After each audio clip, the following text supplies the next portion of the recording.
હવે ધોરણ 12 કોમર્સના જે વિદ્યાર્થીઓ આંકડાશાસ્ત્રમાં એટલે કે સ્ટેટ્સમાં ફેલ થયા હોય અને પૂરક પરીક્ષા આપતા હોય તો તેમની માટે મસ્ત માર્ક લેવા માટેની શોર્ટ ટ્રીક આપું છું. આંકડાશાસ્ત્રના પાર્ટ 1ના 4 ચેપ્ટરો છે. આ 4 ચેપ્ટરો તમે કમ્પ્લીટ કરી લ્યો તો તમે આરામથી પાસ થઈ જશો. તેમાંનું આ પહેલું ચેપ્ટર સૂચકાંક, તેમાં માત્ર આટલા સૂત્ર કરવાના છે. આટલા સૂત્ર કરવાથી તમને ચેપ્ટર પહેલાના પરીક્ષામાં આવે તેવા દાખલા આવડી જવાના છે. તો જો ક્યાં ક્યાં છે સૂત્ર સમજો. જો સંકેતો, ભાવને પ્રાઇસ કહેવાય અને જથ્થાને ક્યુ કહેવાય.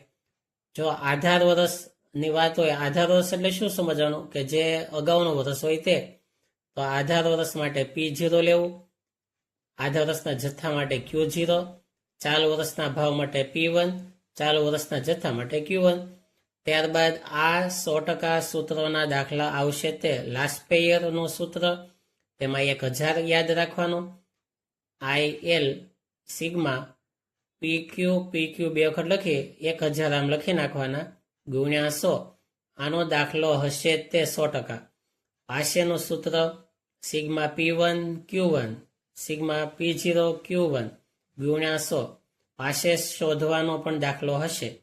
ફિશરનું સૂત્ર IF બરાબર રૂટ IL ઇન્ટુ IP. આ ત્રણેય શોધવાનો 100% દાખલો હશે જ. આ ઉપરાંત કુલ ખર્ચની રીતે સૂચકાંક એ શોધવાનું પણ આ સૂત્ર છે.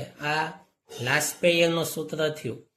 પછી કૌટુંબિક બજેટની રીતે સૂચકાંક શોધો તેનું સૂત્ર સિગ્મા IW છેદમાં સિગ્મા W, જ્યાં I એટલે કે સૂચકાંક P1 છેદમાં P0 ગુણ્યા 100 લેવાનું અને ભાર W આપ્યો હોય તો તે લેવાનો, ન આપે તો P0 Q0 લેવાનો.